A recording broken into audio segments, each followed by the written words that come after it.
Welcome, everyone, to Real Estate 360 Live. I'm your host, Ryan Sloper. For those of you not familiar with the program, my guests and I will cover every angle of real estate under the sun, from interest rates to the economy to what's happening in Washington. Anything that affects our local real estate markets will be covered here. If you got credit issues, you can call me.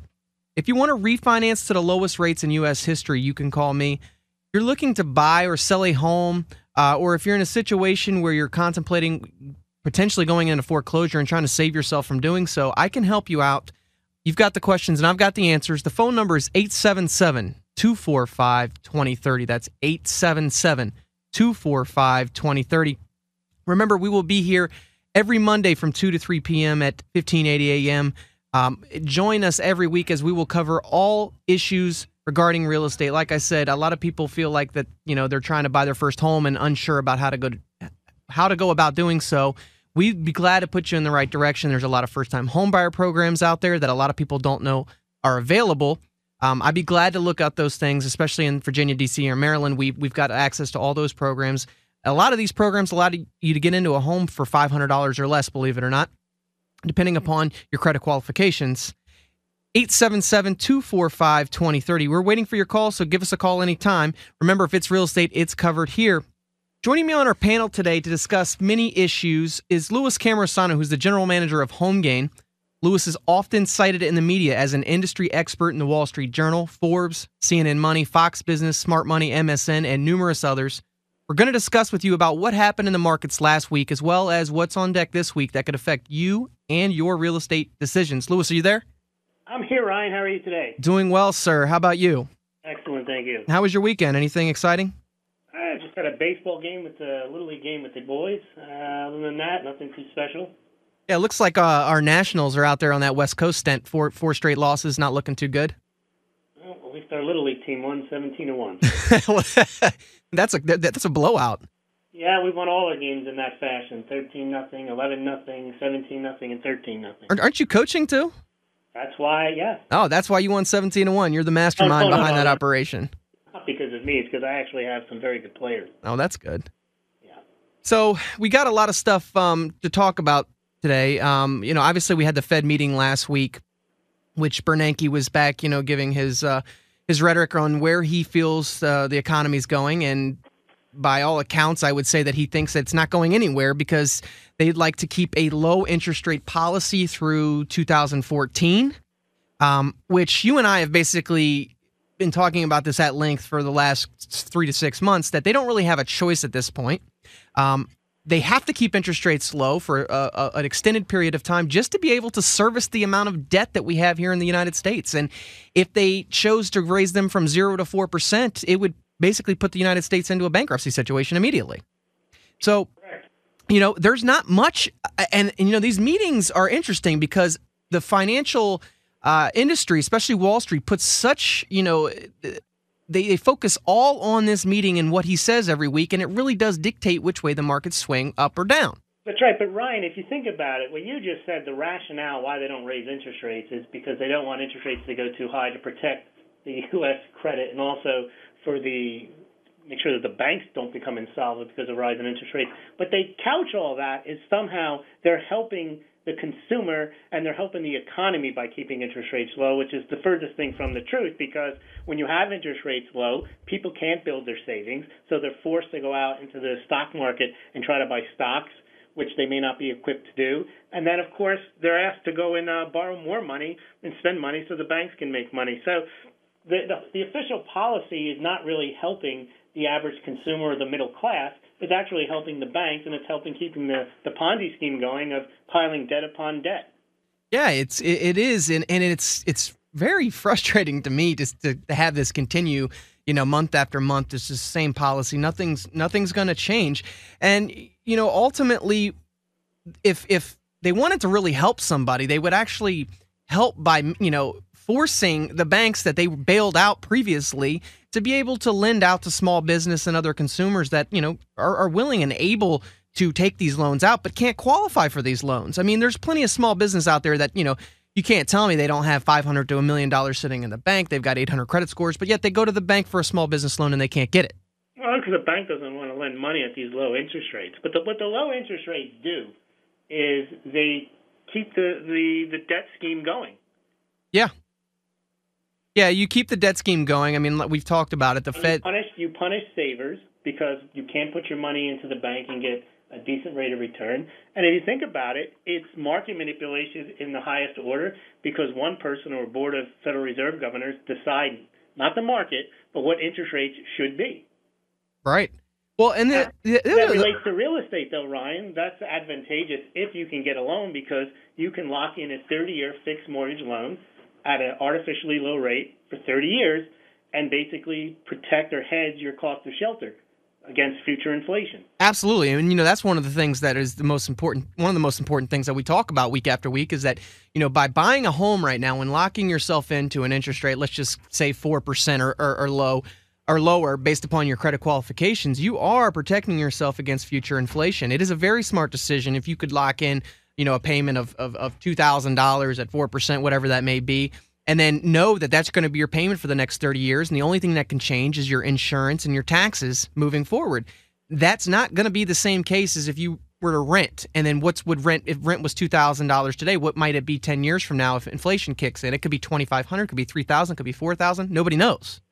And that is one of the things that I think a lot of renters or, new people into the actual real estate market when they're trying to consider whether they should buy or rent. That's one of the things that they don't take into consideration is where can these rental prices go? No, they're only looking in the short term to satisfy their immediate shelter needs. They're not looking 30 years or even 10 years ahead. Yeah, but the scary part is right now, Lewis, is how we're on such shaky ground with the overall economy and what the Fed's doing. I mean, it's just mass manipulation of money right now. We obviously know that inflation is very evident. You can go to the grocery store, you can go to the gas pump and find that out every day. But as far as the Fed's concerned, they don't, they strip those things out of the actual inflation number, so it looks like it's not as bad as it is. So they strip out food and energy, the two largest components of your monthly budget, and those we know are going up. Yeah, it was interesting. One of the comments, and this is a highlight, one of the highlights from Reuters, it was Bernanke on Operation Twist and the end of Fed purchases, and he said that the view that they generally have taken in the Fed, and for which I think the evidence is pretty good, is that it is the quantity of securities held by the Fed at a given time rather than the new purchases, the flow of new purchases, which is the primary determinant of interest rates. And if that theory is correct, then at such time that our purchases come to an end, there should be relatively minimal effects on interest rates at that time. And that, in fact, has been generally our experience in previous episodes where we have launched a program and then allowed it to come to a natural end. So this is very interesting because I don't think that they can stop buying. Would you agree, Lewis? I mean, I would agree because what's missing in all this is the only reason the federal government can continue to borrow beyond its means is because the Federal Reserve purchases up now 61% of all U.S. debt issuances. If the Fed wasn't there to buy the debt that the U.S. incurred, then the Congress would have to rein in spending. But they're not doing that. The Fed is continuing to buy the U.S. Treasuries, when before it was U.S. citizens and U.S. companies. That went away about 10, 15 years ago when the Chinese and the Japanese stepped up their purchases. They've now scaled back, leaving the Fed as the buyer of last resort, or now the buyer of the majority of the debt issuances. And as the U.S. economy, or as the U.S. budget continues to grow, they're going to have to buy a greater and greater percentage of it. How do they do that? They print the money out of thin air, thus diluting the value of the current dollar.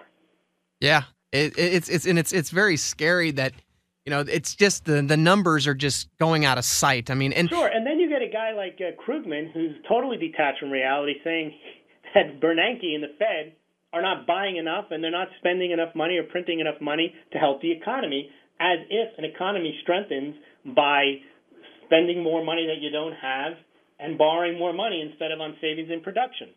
I mean, honestly, what I haven't heard anybody actually say what the Fed can actually do that could actually produce some sort of positive employment results. I mean, do they feel like by just, by printing more money or by keeping interest rates, low for an extended period, that's actually helping in employment?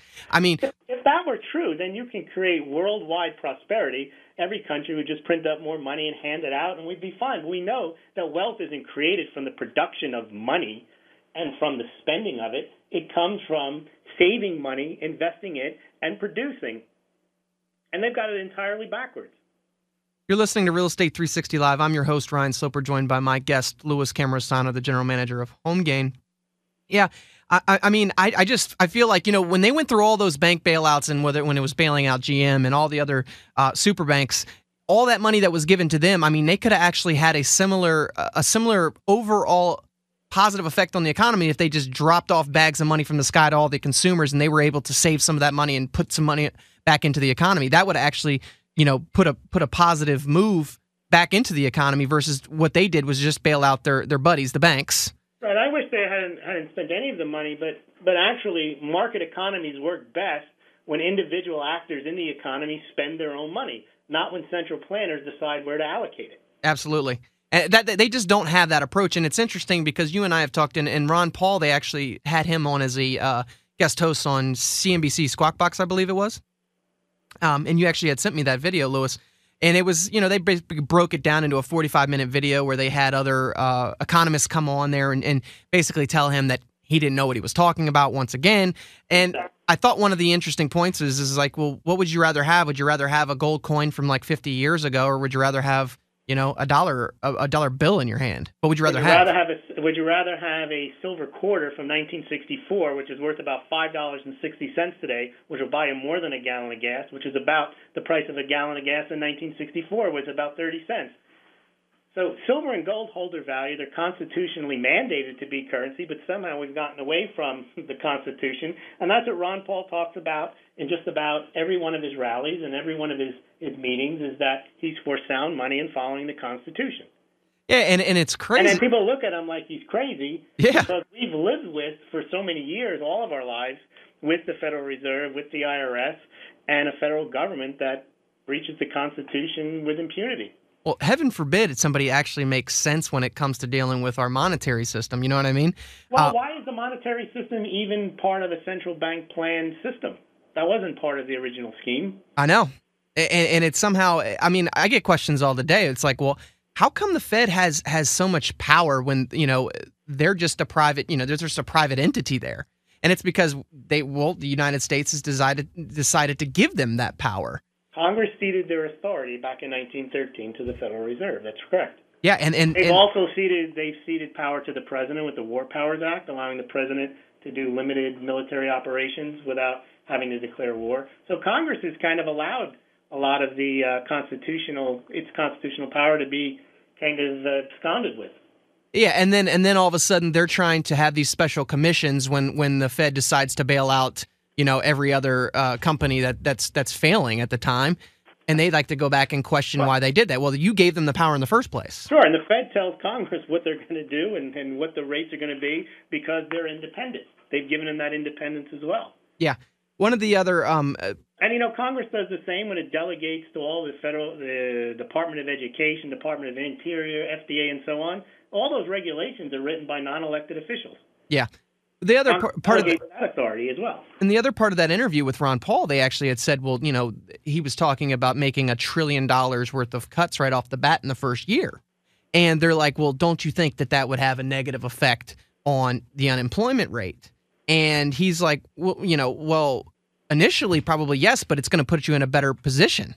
And they're all like, well, nobody wants to have that the struggle, the short-term struggle in order to have the long-term gain. Correct. And that's if had we had this short-term struggle 5 years ago, we could have already been out of the mess.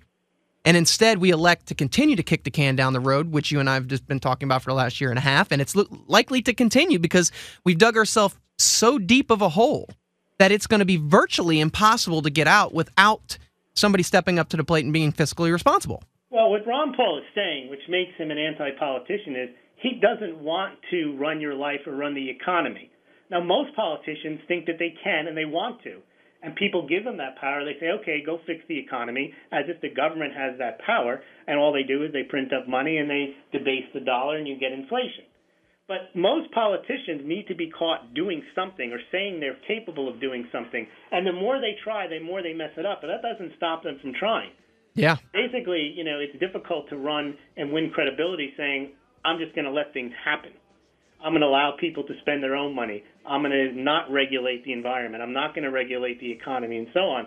Those things we know work, but it's very difficult to win as a president or any candidate by saying you're not going to do much except protect people's personal liberties and private property rights. Yep, totally agree. You need to have some kind of elaborate scheme that people can buy into. That never works. It never works. We're up on a break, Lewis. When we come back, we'll dive more into Bernanke's comments as well as our bidding wars on real estate back again when we come back. Stay right.